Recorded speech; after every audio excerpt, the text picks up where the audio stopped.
Assalamualaikum warahmatullahi wabarakatuh. Perkenalkan, nama saya Beza Marsanda Aprilia, NPM 2151020319.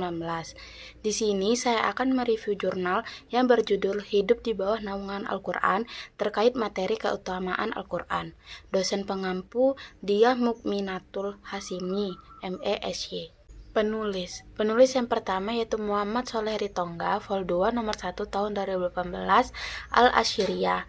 Yang kedua, Ara Rasik, Jurnal Penelitian Keislaman, Vol 15 nomor 1 tahun 2019.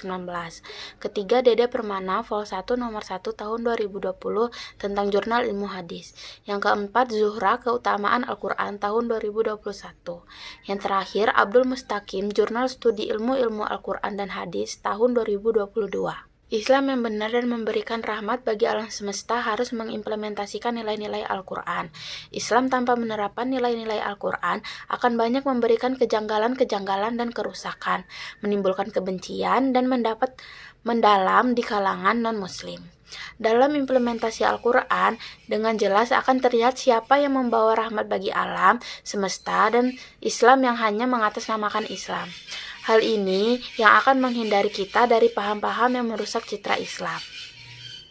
Al-Quran merupakan pedoman dan landasan bagi kaum muslimin dalam menjalankan kehidupan, karena di dalamnya terdapat berbagai aturan, baik yang berhubung dengan aturan dunia maupun akhirat. Ajaran yang terkandung dalam Al-Quran membimbing manusia ke jalan yang benar dan tidak tersesat, sehingga manusia memiliki kepercayaan dan akidah yang benar dan lurus, peraturan dan hukum yang baik, serta akhlak mulia dan terpuji dalam mencapai kebahagiaan di dunia maupun di akhirat.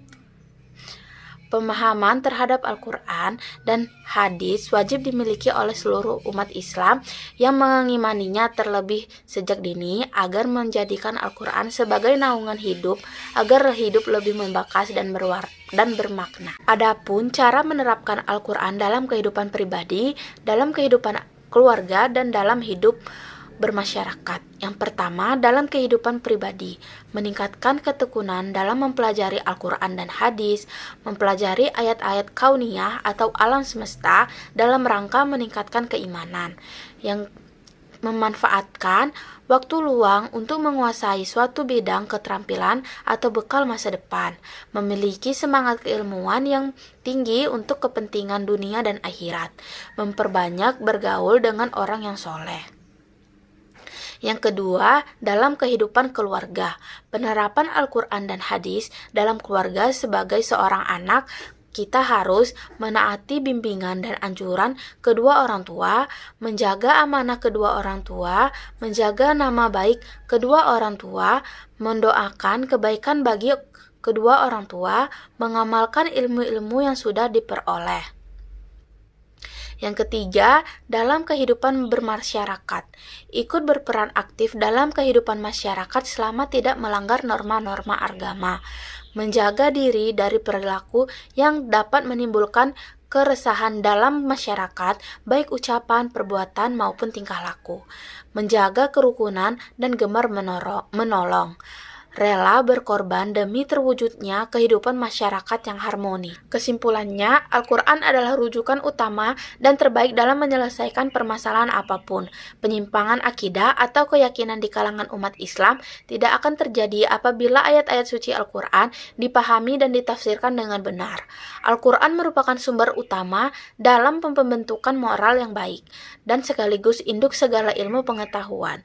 Jadi, kita harus membiasakan pola hidup Islami seperti meningkatkan keterampilan terapan Al-Quran dalam kehidupan sehari-hari melalui kultum, games, dan cermat dalam Al-Quran, dan membentuk sikap disiplin, gotong royong, tanggung jawab, dan empati terhadap sesama umat dalam kehidupan sehari-hari. Hidup di bawah naungan Al-Quran akan mendapatkan banyak keuntungan dan melahirkan kebahagiaan hidup di dunia dan di akhirat. Antara lain, yang pertama, hidup menjadi terbimbing. Kedua, mampu mengatasi segala persoalan hidup. Hidup ini tidak pernah lepas dari persoalan. Jika Al-Quran dijadikan sebagai panduan hidup, maka mengantarkan manusia menjadi takwa, dan ketakwaan akan membuatnya mampu mengatasi segala persoalan hidup. Ketiga, kehidupan menjadi bersih. Manusia lahir dalam keadaan bersih atau suci. Tetapi jika Tanpa panduan Al-Quran, kehidupan manusia menjadi kotor jiwanya, pikirannya, dan perbuatannya. Keempat, bencana sosial. Jika manusia jauh dari Al-Quran, hubungan persaudaraan akan rapuh, hubungan dengan tetangga akan retak, hubungan sosial akan menjadi rusak. Itu merupakan bibit perpecahan umat, bahkan perpecahan bangsa.